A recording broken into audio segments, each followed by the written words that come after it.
The morning mist hung low over the vineyard, soft and heavy, swallowing the last traces of dawn. Serena stepped out of the black car, one hand resting on her rounded belly, the other clutching her late husband's old wristwatch. It was cold against her skin, too cold for something that once beat with his warmth. The gravel crunched under her boots as she walked toward the old manor, its windows dark, its silence thick enough to hear her own heart. Inside, dust floated like tiny ghosts in the shaft of light from the cracked window. She should have felt comfort here, but every creak sounded like a memory trying to speak. In the cellar, her foot caught a loose stone. She bent down and brushed away the dust, revealing an iron hatch, one marked by a single fresh handprint. Her breath hitched. How long has this been here? What would you do if this happened to you? Tell us where you're watching from, and don't forget to subscribe. Your support helps us bring more powerful stories like this. Stay tuned, because tomorrow's story is one you won't want to miss. The hatch gave a tired groan when Serena pulled it open. The cold air rising from below smelled of rust and earth, old, forgotten air that hadn't touched sunlight in years. She hesitated, lantern trembling in her hand, before lowering herself onto the first rung of the iron ladder. Each step echoed softly, swallowed by the dark. When her feet touched the ground, she found herself in a narrow passage lined with aged bricks, damp and cracked from time. Drops of water fell from above, tapping against the stone like an uneven heartbeat. Her breath fogged in the chill. She pressed her palm against the wall, steadying herself, feeling the vibration of something distant, the faint hum of machinery. At first, it looked like part of an old smuggling tunnel, maybe a forgotten section of the estate's wine storage. Daniel had always told her stories about how the vineyard sat on land once used by traders during the war. But this was different. The walls were too even, the design too deliberate. Serena followed the tunnel deeper. The smell of soil gave way to something metallic. The walls began to change, old brick giving way to smooth concrete. Thick steel beams cut across the ceiling, supporting cables and vents that looked recently installed. She stopped and lifted the lantern higher.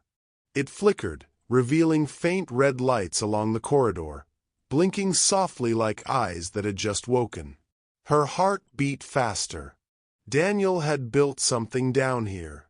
She pressed forward, her hand occasionally brushing the wall to stay balanced. The tunnel widened into a small landing. Ahead stood a sealed door of brushed metal, smooth and unmarked except for a single square panel glowing faint blue. It looked entirely out of place, like a secret borrowed from another world. Serena set the lantern on the floor and ran her fingers over the surface. Cold, perfectly smooth. There was no handle, only that glowing square. She hesitated, then pressed her palm to it. A faint beep broke the silence. The light flickered green. The door hissed and parted with a low sigh. Serena froze. Her hand dropped to her belly. Daniel's security system had recognized her. The chamber beyond glowed faintly, lit by soft emergency lights that lined the floor. Rows of tables stretched into the shadows, each one covered in tools, notebooks, and screens that still displayed faint static. The air smelled of dust, paper, and ozone, a mix of life and memory. She stepped inside, her boots echoing. The sound of her heartbeat seemed to fill the room. At the center stood a workbench. Upon it lay Daniel's wedding ring, polished as if it had been placed there just yesterday, and beside it a flash drive sealed in a clear case. Serena's knees weakened. She picked up the ring, holding it close, her thumb brushing over the inside, where her name was engraved. S+D, forever. Her throat tightened. She slid the flash drive into one of the nearby computers. The screen flickered to life, casting a pale light across her tear-streaked face. A video window opened automatically. Daniel appeared on the screen, alive again for one fleeting moment. His face was tired, eyes rimmed with shadows, but his voice, calm and steady, carried a weight that made her chest ache. "Serena, if you're watching this," he began, "then I'm gone. And if you found this place, it means the truth can't stay buried any longer." Serena stepped closer, eyes locked on the screen. "I built this lab in secret," Daniel continued. "You thought the vineyard was my passion. It was my cover. The land sits on something extraordinary, a mineral deposit unlike anything the world has ever seen. It has the power to replace fossil fuel forever, to give clean energy to every home, every city. That was the dream." His voice broke slightly before regaining strength. "But others saw profit. They wanted control. I refused to sell it. That's when the threats began. If I vanish, it wasn't an accident. The mineral rights are under your name now. Protect them, and our child." The screen froze. His face lingered, a ghost of light on glass. Serena's tears blurred the image. Her body shook with a soundless sob. She reached toward the screen as if touching him could bring him back. The air in the room seemed heavier now, every object a reminder of what he had carried alone. She turned in slow circles, taking in the chamber. Shelves filled with data drives, notebooks stacked with equations, maps of the property marked with coded lines. Daniel had been living two lives, and this hidden one had cost him everything. A small monitor on the far wall blinked to life, showing static text. "System standby. Access. Serena." For a moment, she just stared at it, then wiped her eyes. Her voice trembled. "You were trying to protect us. All this time." Her gaze drifted back to the ring. She slipped it onto her finger. It was too large, but it felt right. The hum of the machine seemed to grow louder, or maybe it was her pulse. Every beat reminded her that this was no longer just a secret. It was a warning. The world outside thought Daniel's death was an accident. Now she knew it wasn't. She took the flash drive out, holding it tightly. Her fingers were still trembling when she reached the door again. She looked back once before stepping out. The tunnel felt different now. Not mysterious, but dangerous. Every shadow looked alive. Every drip of water sounded like footsteps. By the time she climbed out of the hatch, her face was streaked with tears and dirt. She stood in the cellar, chest rising and falling in sharp breaths, staring at the floor where the hatch gaped open. The vineyard above, once her sanctuary, now felt like enemy ground. Serena pressed her hand to her stomach, whispering to the child inside, "We're leaving soon." But as she reached for her phone, a faint sound broke through the silence, a soft electronic beep from upstairs. One of the house's motion sensors had just activated. The land that once promised peace had turned into a battlefield. Serena pushed the cellar door open and stepped back into the manor, her chest rising and falling in shallow breaths. The air upstairs felt colder than before, as if the house had been holding its breath too. The hallway lights flickered weakly, casting short bursts of brightness over the old family portraits that lined the walls. For a second, she thought she saw Daniel's eyes staring back at her from one of them, warm, calm, deceptive in their stillness. She tried to shake the thought away and walked toward the kitchen, where her phone sat charging on the counter. The display showed no signal. She frowned and checked the landline instead. Dead. No dial tone, just static hissing faintly in her ear. Her stomach tightened. "Come on," she muttered, tapping the receiver. Nothing changed. She walked to the window. The vineyard outside was washed in thin silver light from the moon. The air had turned thick with fog, swallowing the edges of the land. Yet something stood out, deep tire tracks leading from the main gate toward the rear of the estate. They looked fresh, cutting through the wet mud like scars. Her pulse quickened. There hadn't been any visitors that day. Serena reached for her mobile again and tried to call Daniel's lawyer. The screen lit up briefly, searching for a signal, then finally connected. Relief flickered, until she heard it. A faint click, then another voice entirely. "Mrs. Miller," a man said. His tone was calm, too calm. She froze. "Who is this?" Silence. Then the line went dead. The phone screen blinked red. Call failed. Serena set it down slowly, her heart pounding against her ribs. She listened, really listened, and realized how quiet everything had become. No wind outside. No creak of the old walls. Just the faint ticking of Daniel's wristwatch on her hand. Then came the sound that broke the silence, a crunch of gravel from outside. Someone was walking near the porch. She moved carefully to the study, the wooden floor cold under her feet.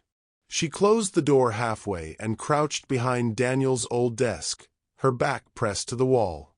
From where she hid, she could see the edge of the front window. Through the fog, a shape moved, then another. 2, maybe 3 figures. They weren't moving like neighbors or workers. They were deliberate, scanning the house with handheld lights. Serena pressed a hand over her mouth to steady her breathing. The faint glow from her lantern still flickered behind her, casting a thin line of light through the crack in the door. She reached for it and turned it off, plunging herself into near darkness. Her phone buzzed suddenly. The vibration startled her, and she fumbled to silence it. The screen showed an unknown number. Every instinct screamed not to answer, but she swiped anyway. "Hello," she whispered. "Serena," a woman's voice replied quickly, hushed but urgent. "My name is Claire. I worked with Daniel." Serena's breath caught. "How did you get this number?" "You need to listen carefully," the voice said. "They know you found the tunnel. You're not safe there. They sent men to recover what Daniel left behind." Serena closed her eyes, fighting the panic rising in her throat. "Who are they?" "The same people who made his death look like an accident.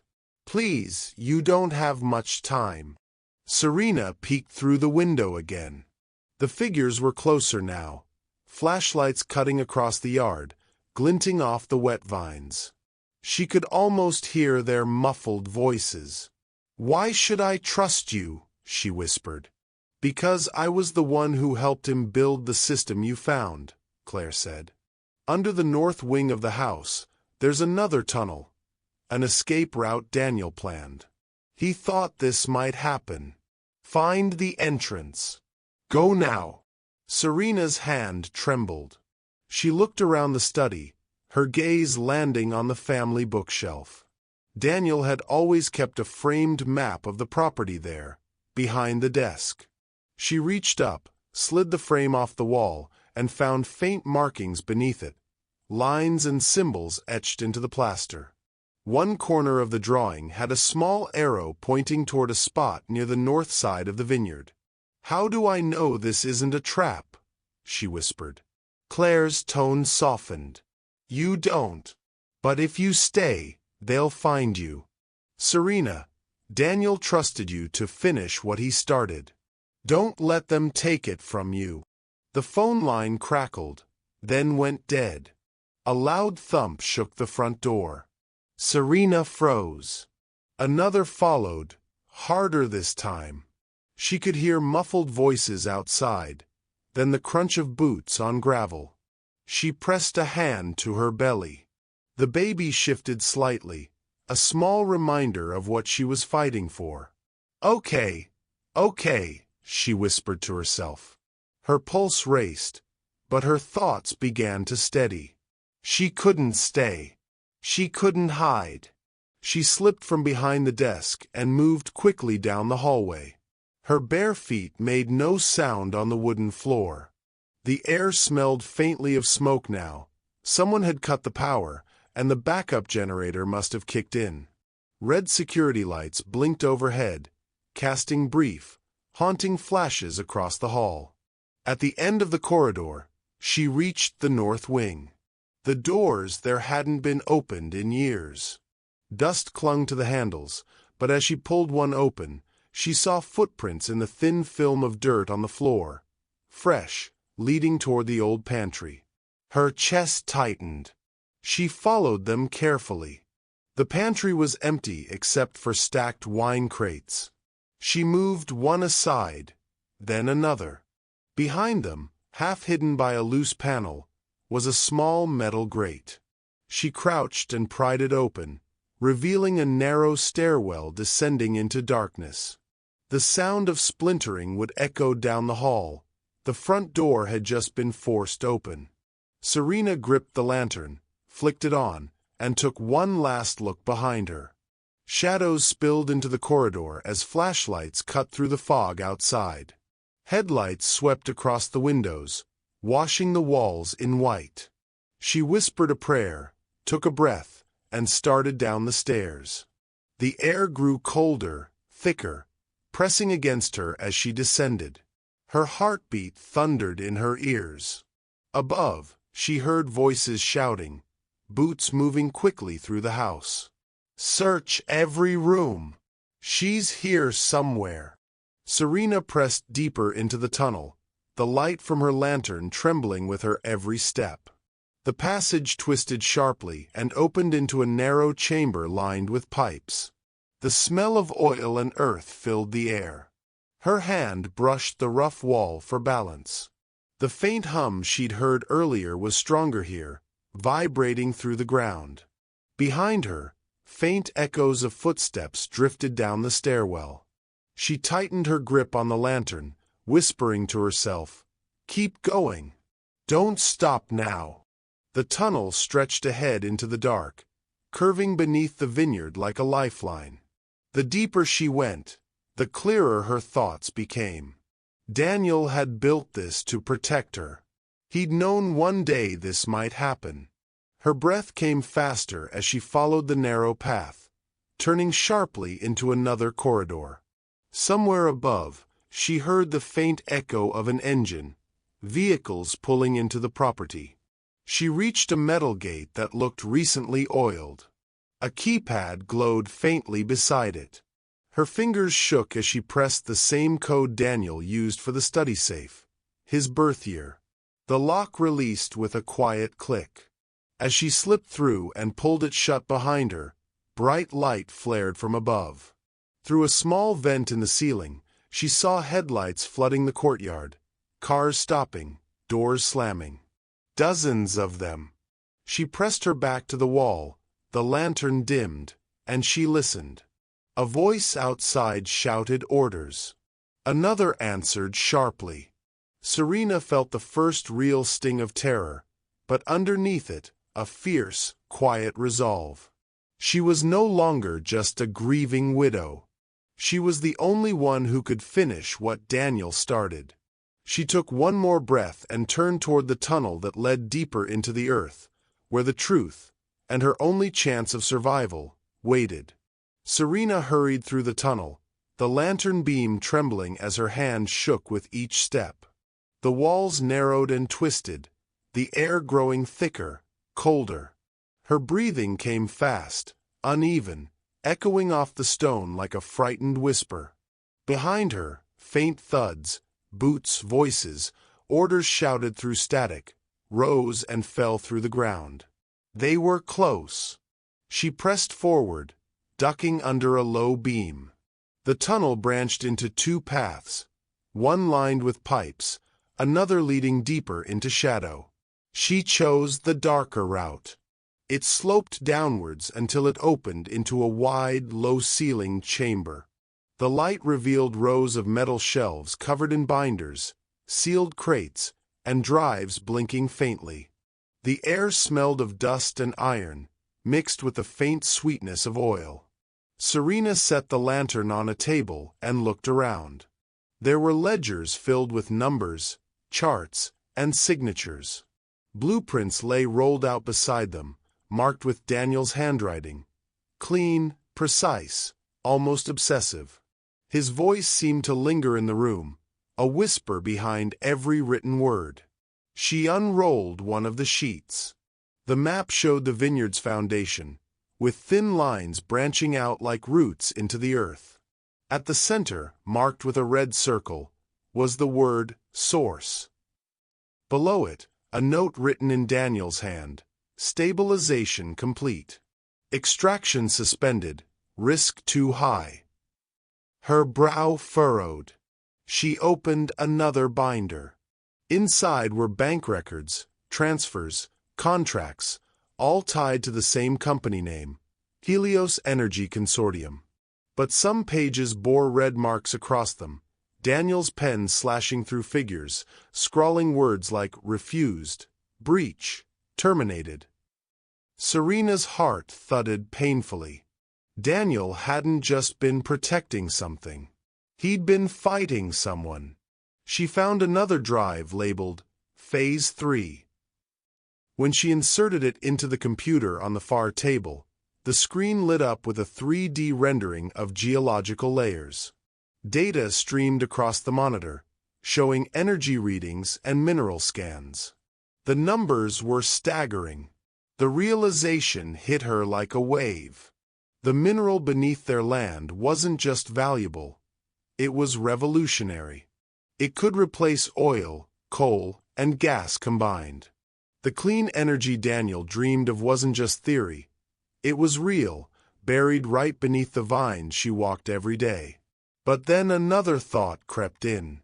If it was worth this much, who else knew? She clicked through files. Names, investors, companies. The faces on the documents made her skin crawl. Politicians, industrialists, defense contractors. Men who stood beside Daniel at charity galas. Men who toasted to his research. They hadn't been funding clean energy. They'd been planning to weaponize it. Her stomach turned. He must have discovered their intent, then tried to stop them. She scrolled faster, clicking open another document labeled Termination Report. It was a communication log, sent to a private server. The final entry read: Subject: DM Project Compromise. Execute containment protocol before transfer. She didn't need a translation. Containment. Daniel. Serena staggered back, one hand over her mouth. Her mind refused to accept it, but her body already knew the truth. Daniel hadn't died naturally. He'd been poisoned, silenced before he could expose them. The room seemed to tilt. Her throat burned as she whispered, "They killed you." A soft tone broke through the silence. One of the dormant computers across the room powered on by itself. The screen glowed white, and Daniel's voice filled the air again, faint but unmistakable. "Serena!" She spun toward the sound. The monitor displayed his face once more, this time older, his eyes heavier but calm. "If you've reached this chamber, it means they're coming for you. I built a failsafe, something they can't bury. The file called Helios contains every transaction, every name, every crime tied to this project. It's proof. It's your shield and your sword." Serena's breath trembled. "You can expose them, but once you do, there's no going back. They'll hunt you like they hunted me. I'm sorry for leaving you this burden, but I had no choice. I needed you to live." The screen flickered. "If I vanish, It wasn't an accident. The video froze, then cut to black. Serena stood motionless. Her tears finally came, spilling freely down her face. "You should have told me," she whispered. "We could have left. We could have run." The silence swallowed her words.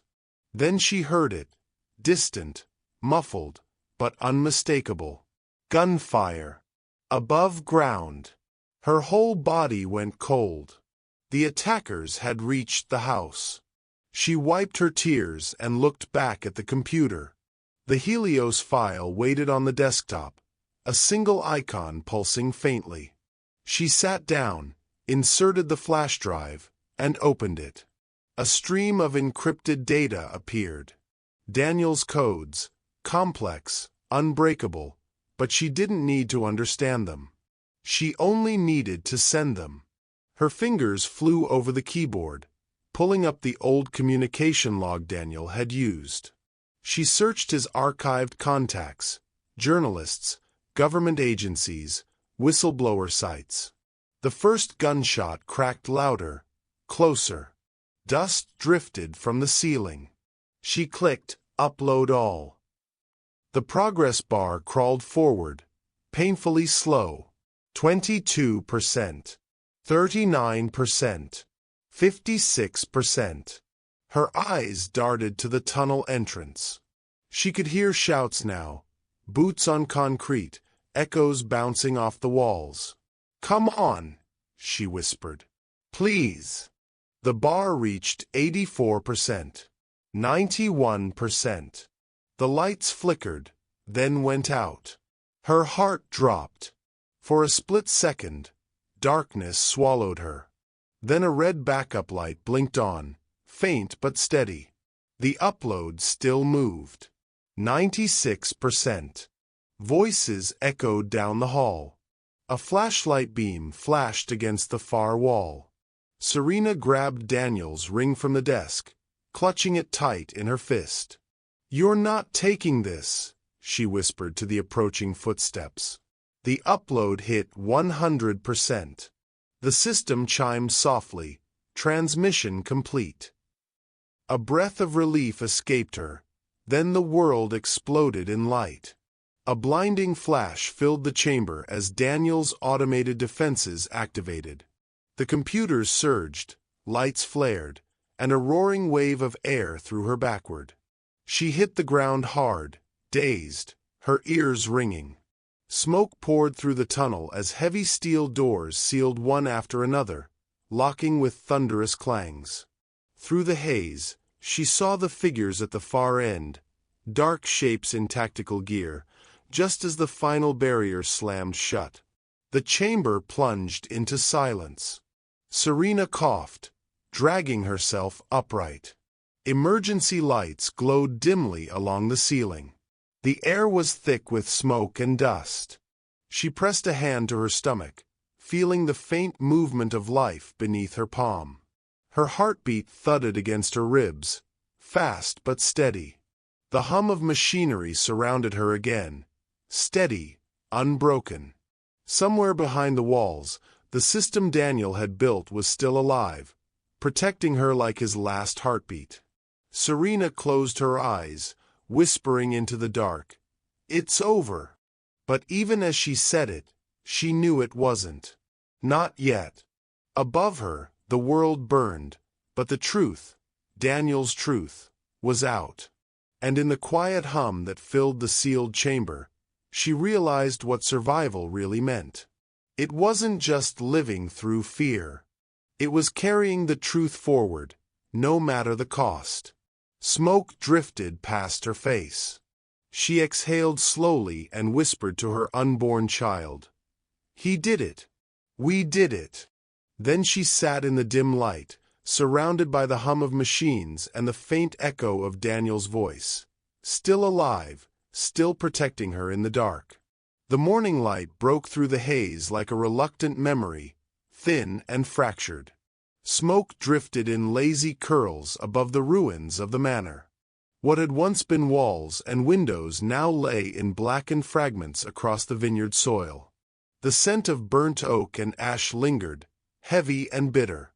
Firefighters moved like ghosts through the wreckage, their boots crunching on broken glass and charred timber. The air was filled with the dull whine of engines and the hiss of cooling embers. Somewhere near the cellar, a rescuer shouted, "We've got movement here!" Two medics ran forward. Beneath a collapsed beam and layers of soot, they found Serena. Her face was streaked with grime, her skin pale as porcelain beneath it. She was barely breathing, one hand still resting protectively over her stomach. "Pulse faint but steady," one of them called. They lifted her gently, their hands moving fast but careful, as though touching something fragile and irreplaceable. When she finally opened her eyes, she was staring up at a pale sky through the haze of smoke. The edges of her vision blurred, her mind still trapped between memory and dream. She thought she heard Daniel's voice, faint and distant. "It's all right now." Then everything faded again. She woke in a hospital room 2 days later. The white walls glowed under soft morning light, and the steady beeping of a monitor marked her return to the world. A nurse noticed her eyes flutter open and smiled gently. "You're safe," the nurse said. "You and the baby." Serena blinked, the words sinking in slowly. Her throat was dry. "The vineyard," she whispered. The nurse hesitated. "The fire took most of it. But you're alive. That's what matters." When the nurse left, Serena turned her head toward the bedside table. Someone had taped an ultrasound photo to the edge of the lamp. Daniel's watch lay beside it, still intact despite everything. She reached for the photo first, tracing the outline of the tiny shape on it with her thumb. Then her eyes caught the muted television screen across the room. The volume was low, but the headline running across the bottom made her sit upright. "Pregnant Widow Exposes Billion-Dollar Energy Scandal."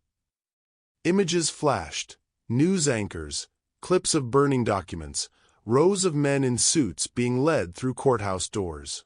Another headline followed, "Government Launches Investigation into Helios Consortium."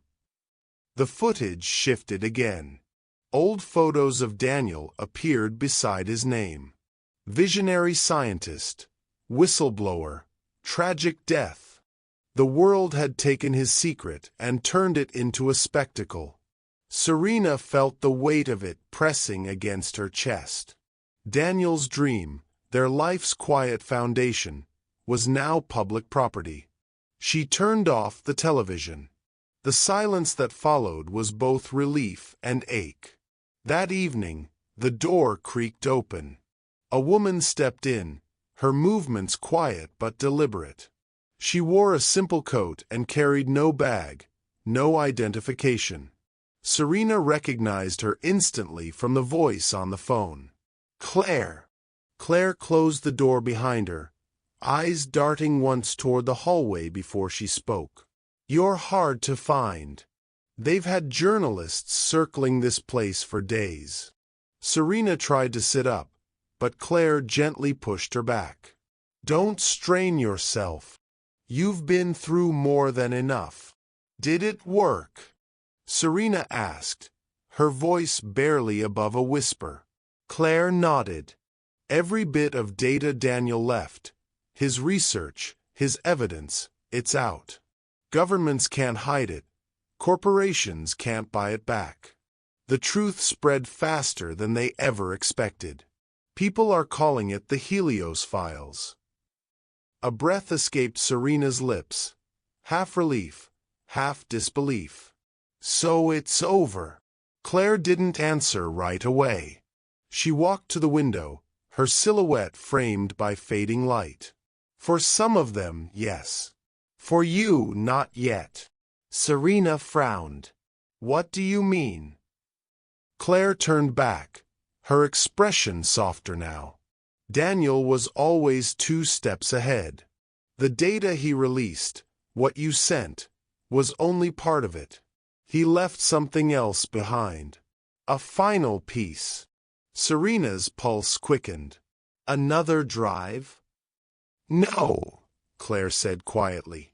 A vault, beneath the western slope of the vineyard.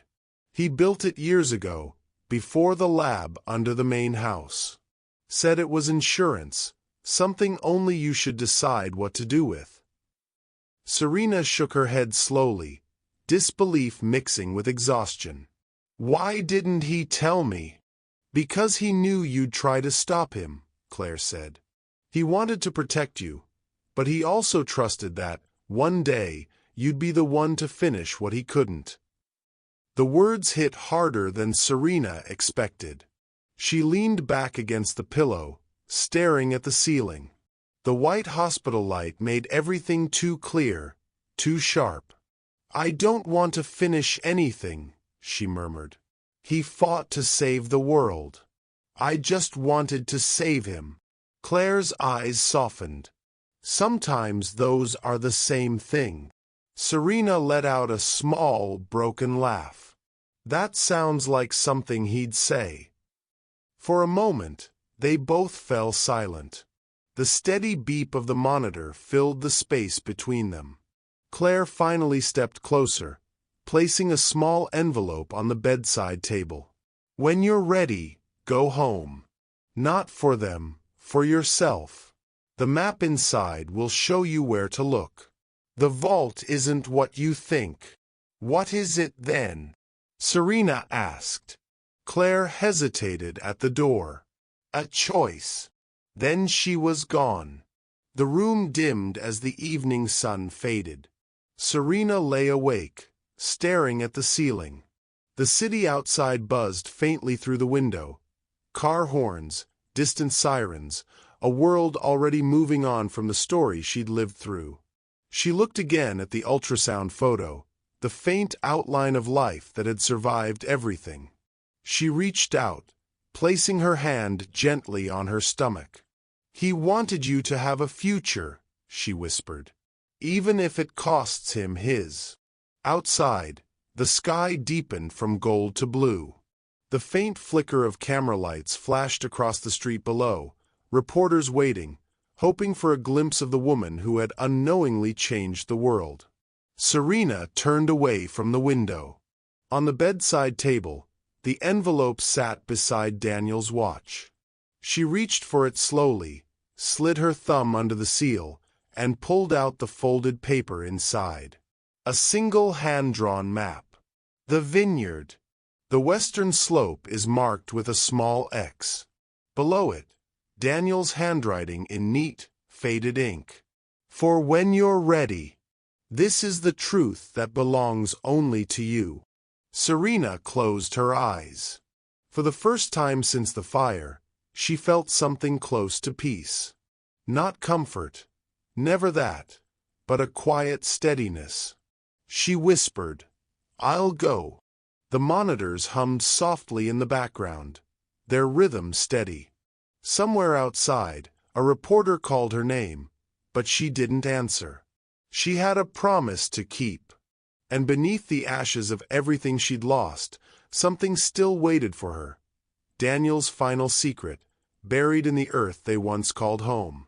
The fog rolled low over the broken land, thick and quiet, as though the earth itself was holding its breath. Weeks had passed since the fire, but the scent of smoke still lingered in the soil. Serena stepped carefully across the charred remains of what was once her home, boots crunching on blackened stone and glass. The vineyard stretched out in the distance, stripped of life, its vines nothing more than skeletons. She stopped at the edge of the property, her breath catching as the cold wind pressed against her coat. It felt strange being back, like walking through the memory of a dream that no longer belonged to her. Yet, buried somewhere beneath this silence, Daniel had left one final truth. Claire's voice echoed in her mind. He wanted you to decide what to do with it. Serena knelt beside the base of an old oak that had somehow survived the flames. Its bark was blackened, but its roots held strong. Beneath it, half buried under ashen soil, lay the concrete outline of a hatch. The mark on the surface matched the X from Daniel's map. She brushed away the dirt with trembling hands, revealing a control panel dulled by age and soot. Claire had given her a small keycard, worn and faded from years of use. Serena slid it into the slot. For a moment, nothing happened. Then the lock clicked softly, and the hatch lifted with a faint hiss. A rush of cold air rose from below, carrying a faint metallic scent. Serena looked back once at the ruins of the house. "All right, Daniel," she whispered.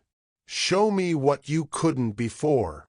She descended the ladder, her flashlight cutting through the darkness. The metal rungs were slick, the walls damp with condensation. It was deeper than she expected, far deeper than the first tunnel she had found. At the bottom, her feet touched smooth concrete. She turned, and the beam of her light swept across the space. It wasn't a lab this time. It was cleaner, more deliberate. Rows of glass cylinders stood in neat lines, each one containing sleek devices the size of briefcases. They glowed faintly with soft blue light, their hum steady and alive. Serena walked slowly among them, her steps echoing. Labels marked each container: Phase 4, Microcell Prototype. Inside the glass, she could see thin panels of metal and translucent material pulsing faintly with energy. She touched one of the cases, feeling its warmth beneath the glass. It was beautiful in a quiet, frightening way, controlled power, humming softly like a heartbeat. Her flashlight caught a large console at the center of the room. On it sat another monitor, coated with dust but still intact. A single note was taped to its edge in Daniel's handwriting: "For you." Serena reached out, hesitating only a moment before pressing the power button. The screen flickered to life, and the static faded into color. Daniel's face appeared. Not the weary man she'd seen in the earlier recordings. This time, he looked calm, almost peaceful. "If you're watching this, it means you've survived," he said. His voice was soft, carrying a warmth that filled the empty space. "You were always the strongest part of me, Serena. I never told you that enough." Serena's eyes burned, her throat tightening as she stepped closer. "What you're looking at now is my final work," Daniel continued. "Portable energy cells, self-sustaining, clean, renewable. They can power cities without waste, without harm. This is what Helios was supposed to be before greed twisted it. This is the future I wanted for us, for our child." He paused, his gaze steady, as though he could still see her through the screen. "You'll have to make a choice. The patents are in your name now. You can sell it, secure everything, give our child a life free of worry. No one would blame you for that." Serena lowered her head, tears slipping silently down her cheeks. "Or," Daniel said gently, "you can release it freely, let the world have it as it was meant to be. No profit, no control. It'll change everything, but it'll cost you. People will come after you again. You'll lose comfort, privacy, maybe even safety. But if anyone can do it, it's you." He smiled faintly then, the kind of smile that used to make her feel safe no matter what storm raged around them. "Whatever you decide, I trust you. Just promise me one thing. Don't let fear guide you. Let love do it instead." The screen flickered once, then dimmed. Serena stood there for a long time, motionless. The quiet hum of the prototypes filled the room like a living pulse. Her tears fell soundlessly onto the console. "Why did you always leave the hard part for me?" she whispered. Her reflection stared back from the black screen, tired eyes, ash-streaked face, hands trembling not from fear but from the weight of the choice ahead. She turned and walked through the rows again, stopping before one of the glowing cases. She placed her hand flat against the glass. The faint vibration beneath her palm felt alive. In her mind, Daniel's voice echoed again. "You were always the strongest part of me." She closed her eyes and let the warmth seep into her skin. Above ground, the fog thickened, curling over the black soil like a curtain. But down here, surrounded by the heartbeat of Daniel's dream, Serena felt something shift. The grief that had gripped her for months loosened, just enough to let breath return. The hum deepened, steady and sure, like the steady rhythm of life itself. She turned back toward the console, wiping her face. Her voice, though quiet, carried strength. "All right, Daniel. I'll choose." She gathered the notebooks scattered across the nearby desk, sliding them into a weathered bag she found beneath the table. Inside, she also found a small metal box engraved with the words, "Property of Helios Project."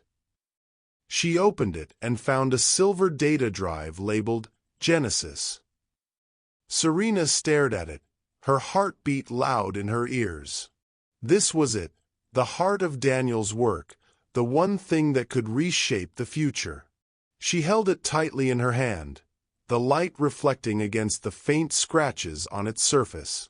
When she finally climbed back to the surface, the fog had begun to lift. Shafts of light broke through, falling on the ruins of the vineyard.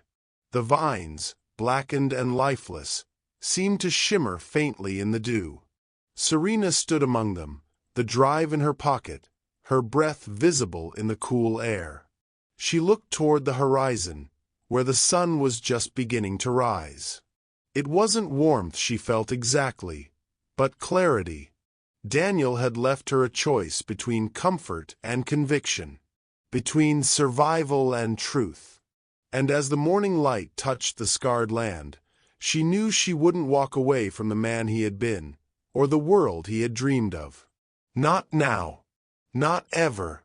She turned toward the road, where Claire's car waited in the distance, engine idling quietly in the fog. The decision could wait for a few more hours. But the path forward, like the sun climbing through the smoke, was already clear.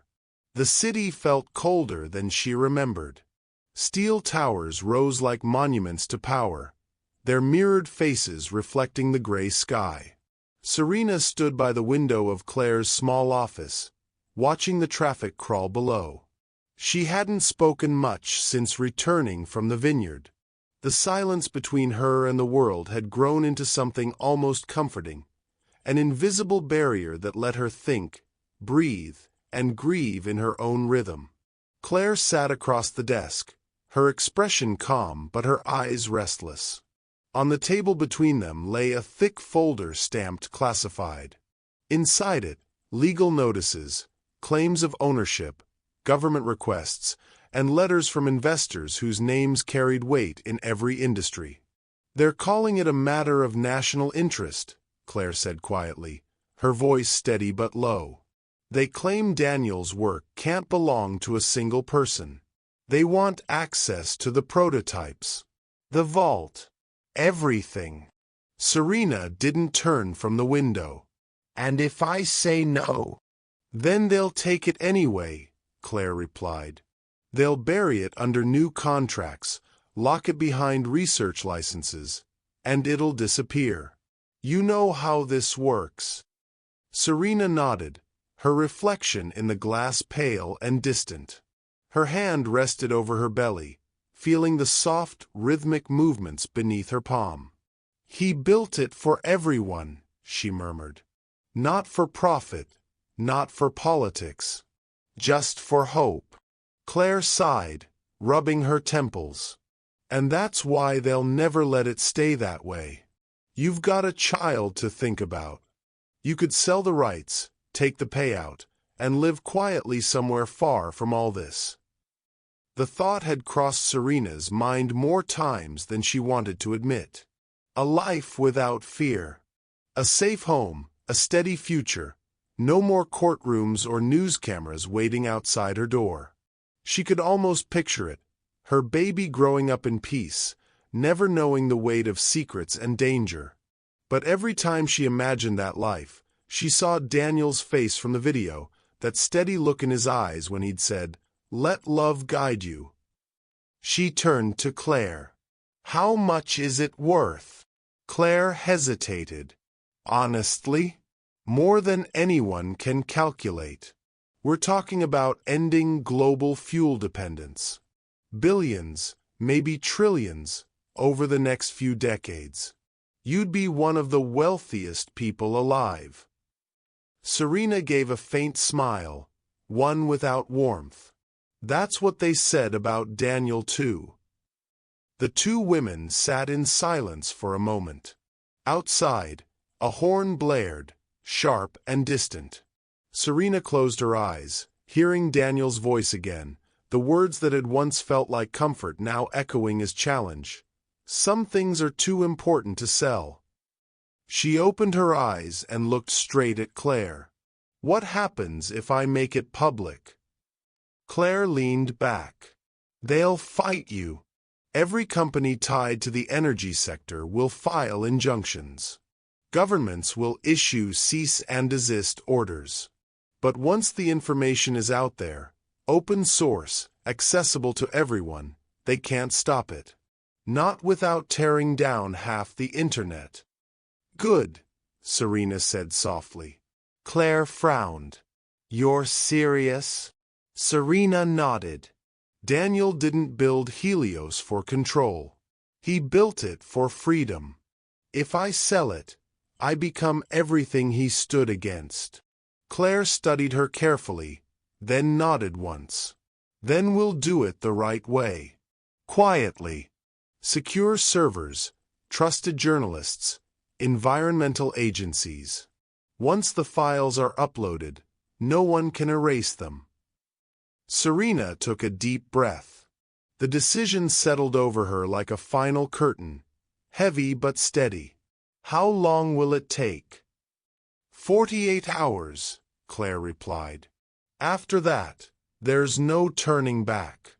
2 days later, Serena sat in her apartment surrounded by open laptops and flickering screens. The drives from Daniel's vault lay spread across the table. Blueprints, scientific formulas, schematics, data logs. Each file represented a piece of his life's work. Her fingers hovered over the keyboard. She whispered under her breath, "You said love should guide me. So this is for you." She pressed the final key. The progress bar filled slowly, glowing green as each document copied into secure, public databases. When the upload finished, the message appeared, "Transfer complete. Global access enabled." At that moment, Serena felt something lift from her chest. Not relief, not victory, but release. She leaned back in her chair, tears running freely now, her breath trembling but steady. The next morning, the world erupted. News networks flashed the headline, "Helios project released to the public, energy revolution begins." Social media overflowed with debate and disbelief. Environmental leaders called it the greatest act of selflessness in modern history. Governments scrambled to respond. Oil markets crashed within hours. Investors panicked, their empires collapsing overnight. But amid the chaos, one photograph spread faster than any headline. Serena standing in front of the burnt vineyard, wind in her hair, her expression calm. The caption beneath it read, "The widow who gave the world power." Reporters called her a hero. Corporations called her reckless. Lawmakers argued over jurisdiction and rights. But Serena paid no attention. She spent those days quietly, tucked away in a small house near the coast, where the only sound was the rhythm of the waves and the heartbeat of her unborn child. She watched the sunrise each morning, the colors washing away the darkness that had clung to her for months. Claire visited often, bringing updates and stacks of newspapers. One afternoon, she placed the latest issue on the table, smiling faintly. They've named the first test site after him. The Daniel Energy Institute. It's already powering 10,000 homes. Serena traced the photo with her finger, rows of bright solar fields glowing under a clear sky. He'd like that, she said softly. Claire sat beside her. You did the right thing. Serena didn't answer right away. She watched the horizon where the sea met the light, thinking of Daniel's laughter, his stubborn hope, the way he'd hold her hand while explaining impossible dreams. Finally, she said, maybe the right thing doesn't always feel good. Maybe it just feels honest. Claire nodded slowly, understanding. So what now? Serena looked down at her belly, her hand resting there gently. Now, I raise him to believe truth is worth something, even when it hurts. Claire smiled, her eyes glistening. He'll know. That night, Serena stepped outside, barefoot on the cool grass. The wind carried the scent of salt and new beginnings. For the first time in a long while, she felt peace, not because everything was fixed, but because she had finally stopped running from what Daniel had left behind. Somewhere in the distance, lights flickered from a power plant running on Helios energy. The world was changing, just as Daniel had promised. Serena lifted her face toward the stars and whispered, "We did it." The wind stirred around her, gentle and alive, as though answering back. The conference hall pulsed with quiet tension. Rows of cameras faced the long table at the front, where government officials, corporate lawyers, and reporters waited for the woman who had turned the global energy market upside down. The seal of the International Trade Commission gleamed behind the stage, and beneath it, an empty chair with a small nameplate, Serena. The hearing had drawn the attention of the entire world. Every major network carried it live.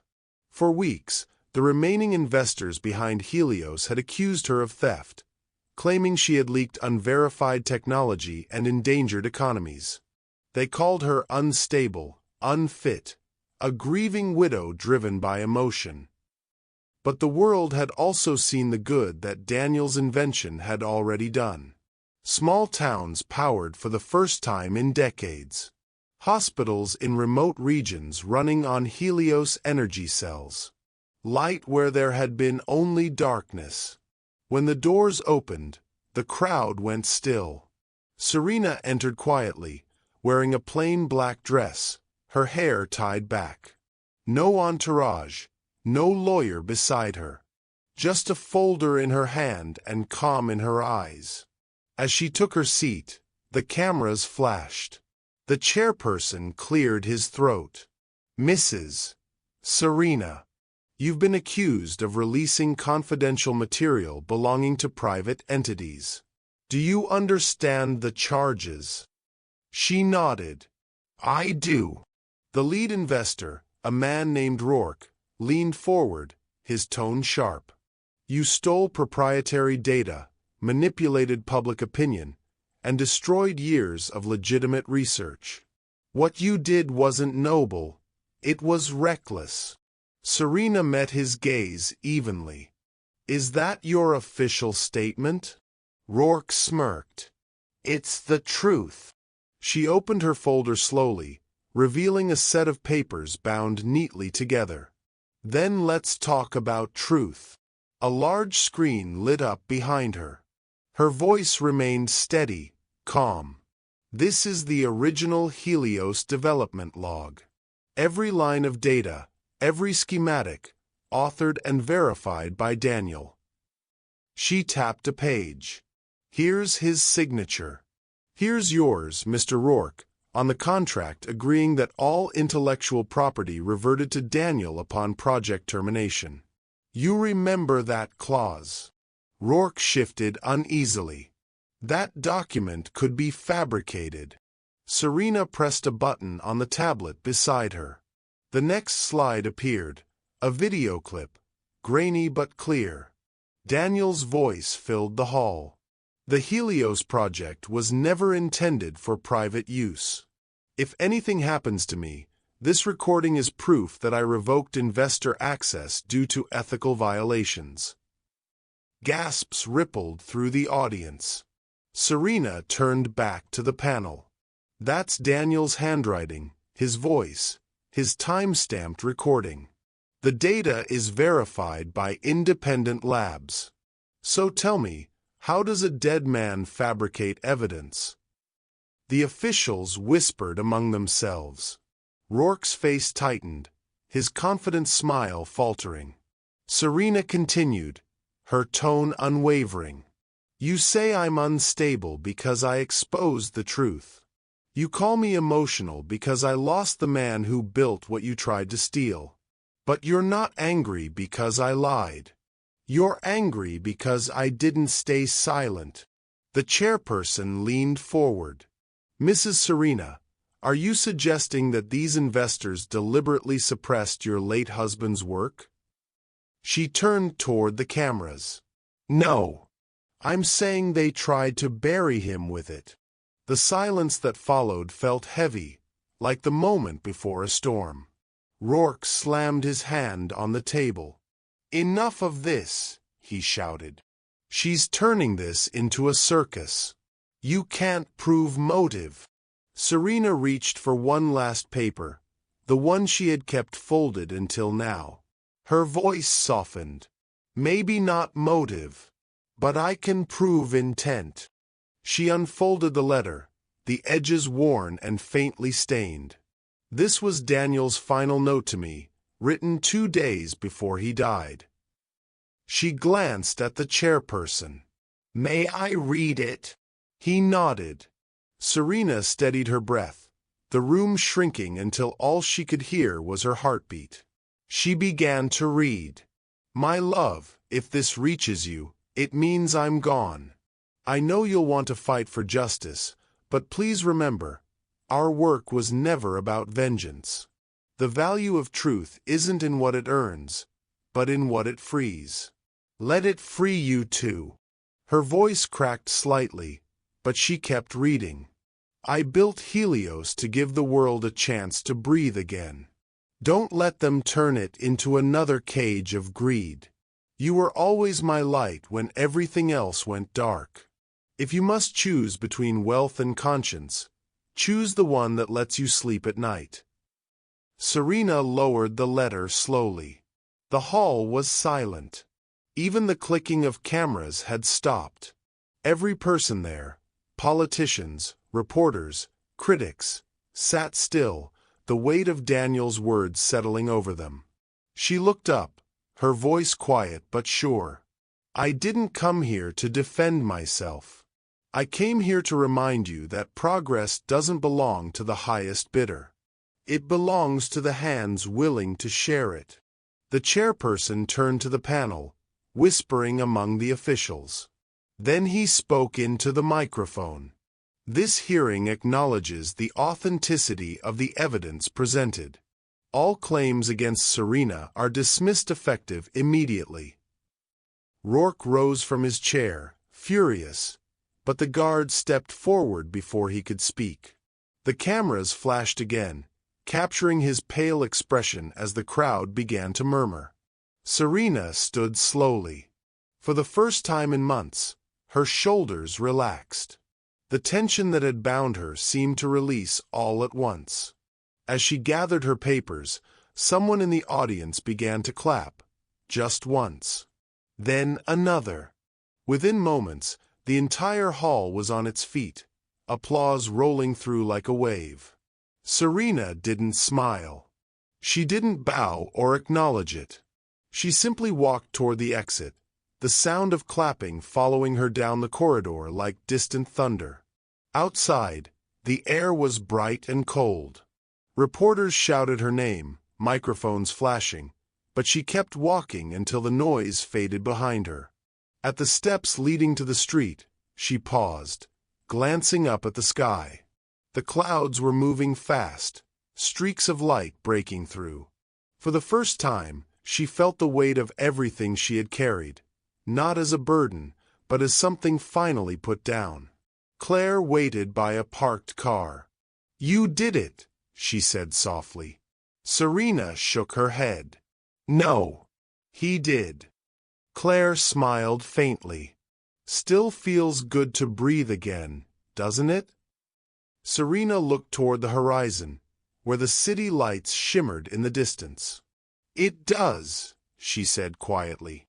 "Maybe now we all can." They stood there for a long moment, the noise of the city a faint hum around them. Then Serena turned away from the building that had once felt like a battlefield and began walking toward the light of a new day. No celebration, no speeches, just quiet freedom. The land was quiet again. Months had passed since the fire, yet the air still held the faint scent of smoke and soil. The vineyard stretched before Serena, a patchwork of green and gray. Most of the vines had turned to ash, but a small section, no more than a few rows, had survived, stubbornly clinging to life. Morning light spilled across the hills, soft and golden, catching the dew that glistened like tiny stars on the leaves. Serena knelt beside one of the young vines, brushing her fingers over the fresh growth. The roots had held, even through flame and ruin. It gave her comfort to see something still fighting to live. Her son slept against her chest, nestled in a cloth carrier, his small breaths warm against her collarbone. He made a quiet sound in his sleep, a soft sigh that made her smile. The radio nearby played faintly, its static fading into the voice of a news reporter. 6 months after the global release of the Helios project, energy costs have dropped by 70% in developing regions. Rural hospitals now run on clean, self-sustaining power. The late Daniel's discovery continues to transform lives around the world. Serena sat back, watching the clouds drift over the horizon. The reporter's voice continued, listing countries, statistics, policies, but she barely listened. The details mattered, yes, but it was the quiet part that touched her most. The sound of a world healing, one light at a time. Claire had sent her photos from the Helios test fields, rows of shining panels rising across deserts and mountains, humming with clean energy. Each image carried the same caption, "It's working." Serena tilted her head toward her son. "You hear that?" she whispered. "Your father's dream didn't die with him." The baby stirred, his tiny hand opening and closing against her shirt. Serena smiled, pressing a kiss to his forehead. "You'll grow up in a world your father helped build," she murmured. "But I'll make sure you know who he really was.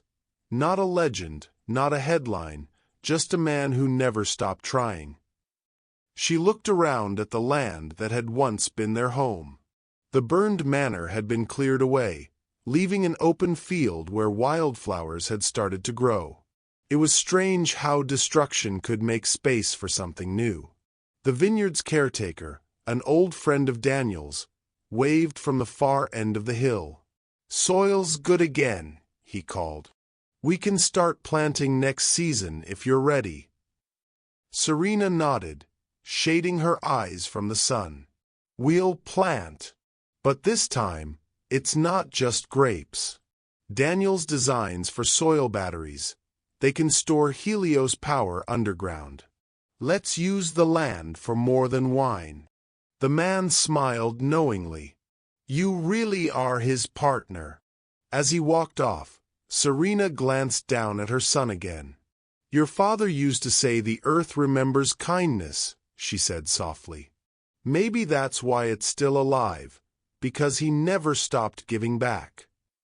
A soft breeze moved through the vines, carrying the faintest sound of the world beyond, the hum of distant machines, the low buzz of drones mapping new solar grids across the hills. For the first time in years, the horizon didn't feel like an ending. It felt like a beginning. Serena rose and walked slowly between the rows, her shadow stretching long across the ground. Each step felt lighter, the grief that had once weighed her heart replaced with something steadier: purpose. She stopped at a post where the old vineyard sign had once hung. Only the charred frame remained. She took a small metal tag from her pocket and fastened it to the wood. The engraving caught the sunlight. Helios Estate. In memory of Daniel. In service to the world. Her son shifted again, letting out a quiet cry.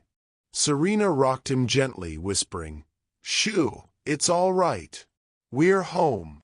The radio played another update, this one softer, almost poetic in its phrasing. Experts say Helios Energy may end global dependence on fossil fuels within the decade. Its inventor's legacy continues through his wife, Serena, who now leads the Helios Foundation, dedicated to free energy access worldwide. Serena smiled faintly at the mention of her name, though the recognition meant little now. What mattered wasn't legacy or praise. It was the simple truth that Daniel's dream had survived, and through it, so had she. She watched the sun break fully over the hills, rays cutting through the mist, lighting up the surviving vines in gold. For a moment, it looked as if the land itself was glowing, alive again. She closed her eyes and whispered into the wind, "You did it, Daniel. We did it." The breeze carried her words, soft but sure, through the rows of new growth. The vines rustled as if answering. Her son stirred again, blinking up at her with clear, curious eyes. Serena smiled down at him. "You're the proof that hope survives everything," she said. "Even fire." She adjusted the carrier, tucking him close, and turned back toward the house that was being rebuilt in the distance. Workers moved slowly, laying new foundations where the old ones had collapsed. She could almost hear Daniel teasing her about design choices, about planting too close to the solar fields. It made her laugh quietly, a sound she hadn't made in months. As she walked toward the rising structure, the camera of memory seemed to linger on her, the young mother and her child framed by the land that had witnessed everything: love, loss, rebirth. In the background, the vines swayed gently, green against the gray. Renewal. The sky cleared fully now, sunlight spilling over the hills like forgiveness. Sometimes, what we inherit isn't wealth, it's courage. Would you have had the courage to open that hatch? Tell us in the comments where you're watching from, and don't forget to subscribe for more powerful stories of courage, love, and truth.